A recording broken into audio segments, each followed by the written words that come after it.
আপনাদের এখান থেকে একটা লোক বের হয়ে গেলে সে আপনার কি হয়? এই কাজটা থেকে ফিরে আসা যায় না?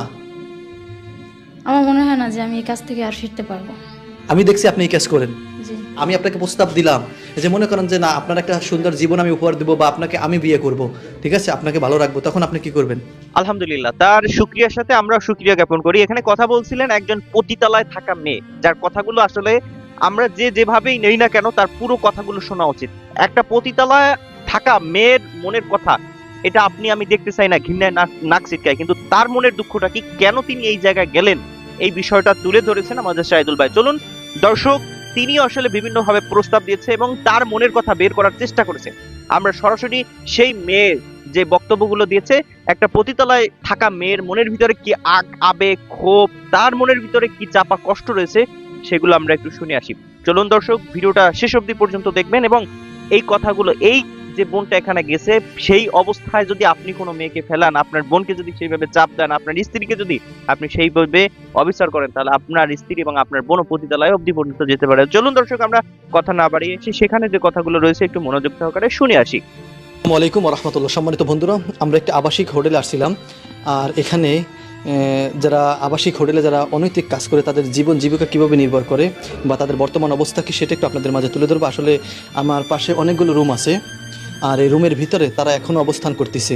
তাদেরকে সরাসরি একটু আমরা গিয়ে জিজ্ঞেস করার চেষ্টা করবো আসলে তারা এই কাজগুলো কেন করে।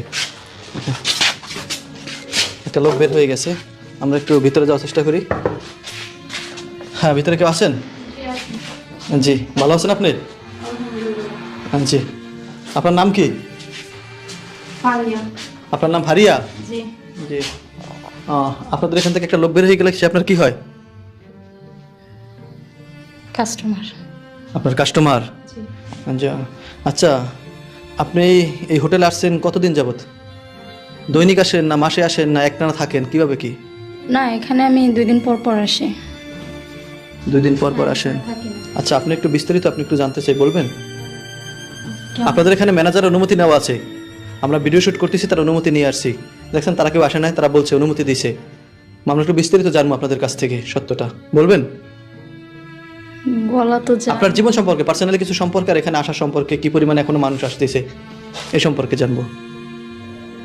ওকে। আচ্ছা, আপনার নাম তো জানলাম, এখন আপনার জীবন সম্পর্কে, আপনি এই লাইনে কতদিন যাবত আছেন? আমি এই লাইনে প্রায় 1.5 বছর হয়ে যাচ্ছে, বর্তমানে আছি। 1.5 বছর? জি। আচ্ছা, এই 1.5 বছরে আপনি আসার আগে কোন লাইনে ছিলেন, কেমন ছিলেন, সেটা একটু বলবেন? আসার আগে মনে করেন আমি ছোটোখাটো একটা জব করতাম।